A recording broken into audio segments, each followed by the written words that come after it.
Sue, earlier we were talking about high-speed pursuits, and you would have had lots, I'm sure. Yeah. And you were telling me about one you were involved in 2019. Yes. So it was a day shift. I'm not sure, late, like into the shift. Not quite at the end of shift time, I think. And we were in Greensborough, listening to what was going on, and we thought we're a bit too far away for that because it was somewhere in the northern suburbs. I'm not sure how far north, maybe Epping or around there, Murder, something like that. So it had been going on for a little bit, and there were some members involved trying to intercept. It was a tow truck, and at some point I think that one of the members was out of the car, and the tow truck was maybe making some manoeuvres to sort of, I suppose you could say, well, I don't know if you could say he was trying to run him down, but he probably shouldn't have been out on foot trying to deal with a tow truck who was tall. And so then it started to head back sort of south, and we thought this has gone on for a few minutes now, so we might just head that way in case he comes closer to us. So we head up to Epping along Findon Road. Yeah. And that's where I caught up to him on Findon Road. Caught up to the tow truck? Yes. So we were the only, at that time, we were in a marked car, so we would have been the primary unit for the pursuit. I think it might have been the van and all those other ones. I think CIB might have been in it somewhere. So we caught up in the marked car, and because I was a marked car now, primary unit, and I'm right behind him. So then we start going through some red lights, not particularly high speed because it was a slower moving sort of, tow truck. And he wormed his way around onto the Metropolitan Ring Road, and we're heading west towards Sunshine. Yep. And by now there are a few cars, police cars, behind me. Marked car, there was another unit from my office behind me, and then all the rest of the Congo line behind that. And I guess at that time, like, here we are on a, what is it, 4 lanes, at least 4 lanes wide. There's traffic, middle of the day time traffic. And I have no criticism with the cars behind me, because the police cars behind me, because I think in the event if this car were to turn off on any of these exits, now we're off on the main road, where's my backup going to come from if I don't have a line behind me? Yep. Because in the event that we go to arrest this guy, I know that there's going to be people there helping with that. People I don't even know, but I think that's what's good about the team effort with these things, is that we're all there on a common purpose. Yep. So and I had thought maybe if the cars behind me start blocking off all the lanes behind me, then ordinary traffic can't pass us to get, this happens a lot too. Cars get in between you, private cars, get in between you and the car you're trying to chase. Things get interfered with. And what sort of speeds are you doing now on the ring road? Well, we were going... I understand it's a tow truck, so... Yes, we were going faster than the other traffic because he was passing other cars, but not particularly high speed. So perhaps 120, 130. It's a 100 zone there. Yeah.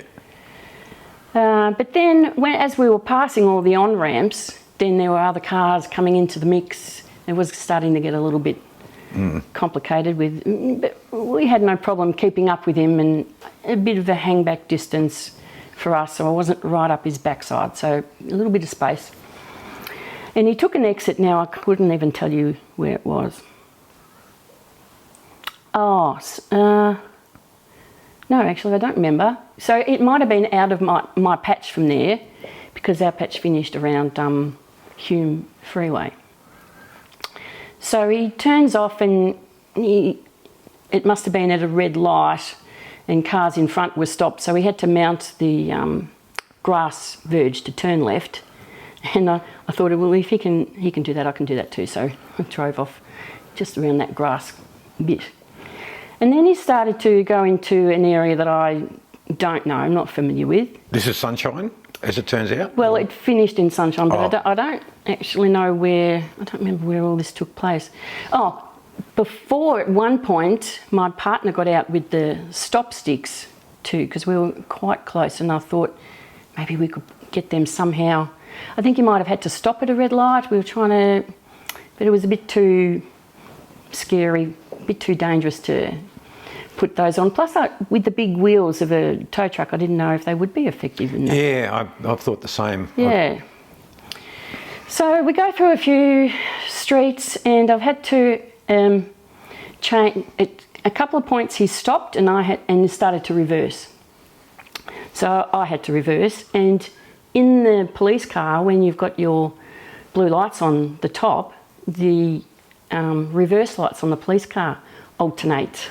So nobody behind you can tell you that you're actually reversing.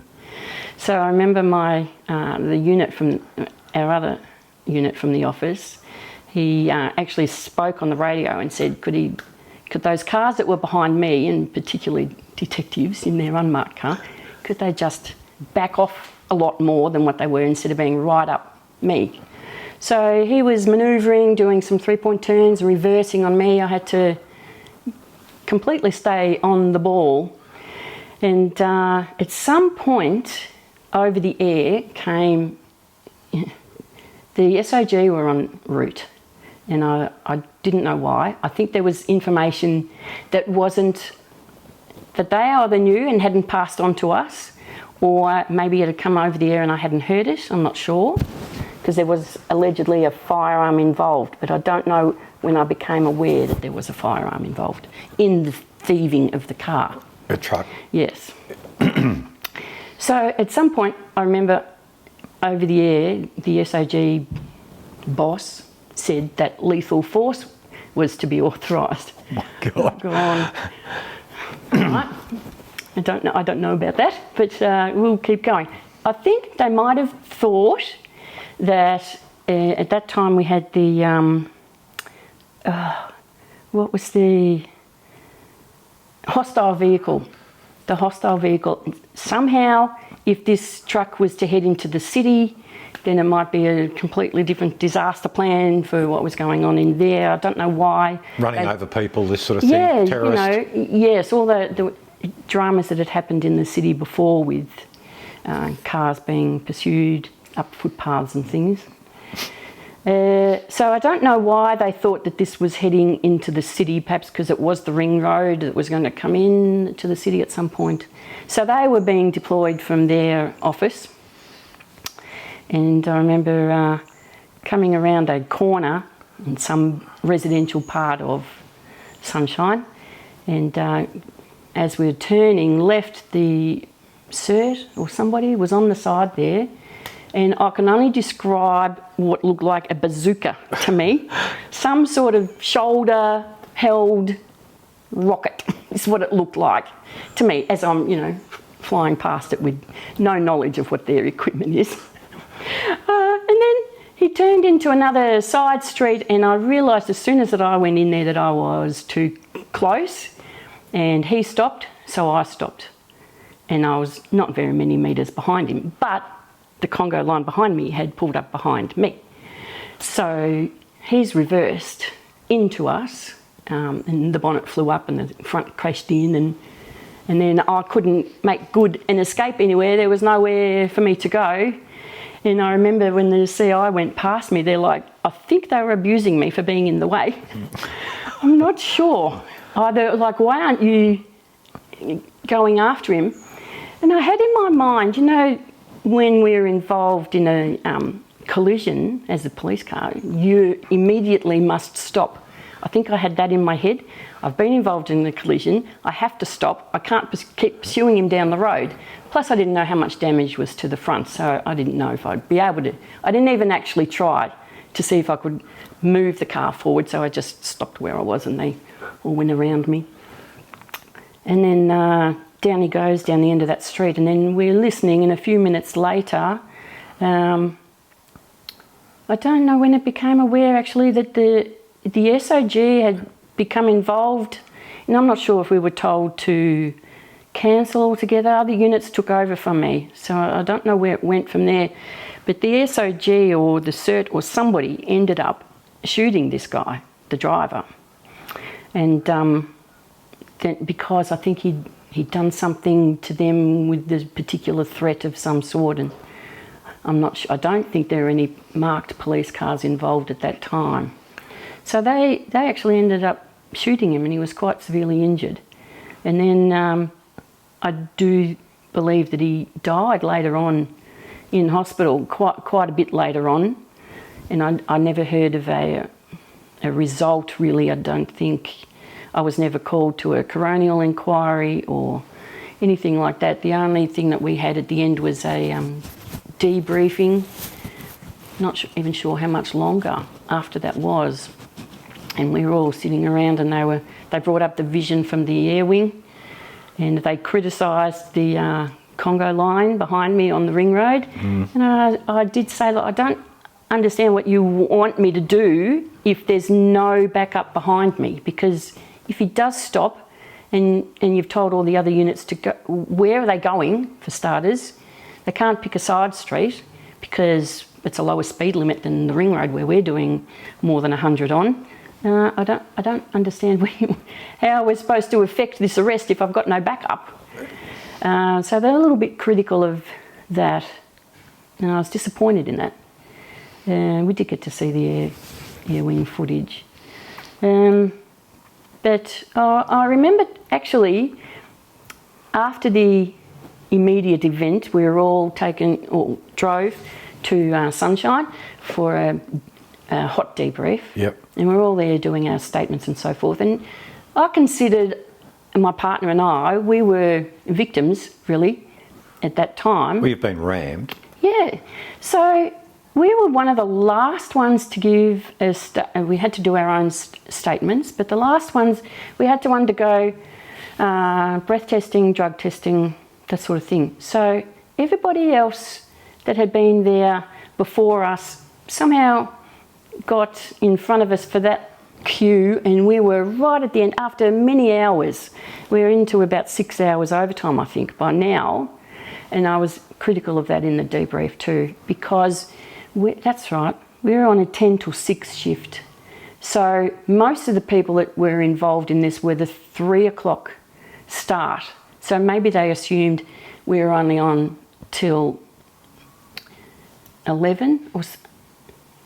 Yeah, would be 3 to 11. Till 11. But we were on till 6. So we were still there, I think, at 2 in the morning. But our sergeant actually managed, it was fatigue management by this point. He had to arrange for us to be driven back to the office and then to be driven home from there, because after a certain time it's fatigue management. So I was satisfied with what our office did for support there, and my partner and I did a good job at the time, and yeah, that's about it.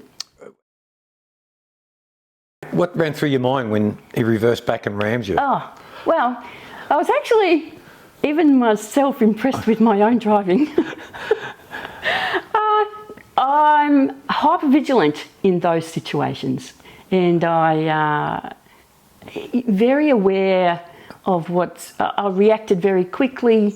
There was no fluffing around for a gear or any of that, but I thought the height of the back of that tow truck, if it doesn't have the stopper underneath it, the height of that tray is head level. Yeah, I was thinking that. Yeah. And when he did start to reverse and had that collision with us, at that time we did not have in-car camera, but we had body-worn camera. And my partner, to his credit, put his body-worn camera on when he saw this was happening. And that goes back without sound. It records back 30 seconds. Yep. It's sort of like a time machine, but it's... Yeah, I understand. Yeah. So it goes back 30 seconds, and it had that complete reverse into us. So I thought, good on him for doing that. And your thoughts when you found out that he'd been shot? Yeah, I thought something going on that we don't even know about. For all these major units to have been called out. Yeah. Yeah, there must have been. When you were saying about the SOG fella or the cert fella with the bazooka light, Yeah. did he fire that? Do you remember? I don't know. Because, I'm not familiar with what that would have Yeah, been. no, I don't know. I would have known at the time, but I don't remember now if he actually fired it into the cabin. Maybe. I don't know. I don't even know what it was. Am I broken or am I just sick? Have you spoken to anyone about it? Lonely from the fighting. Are you broken?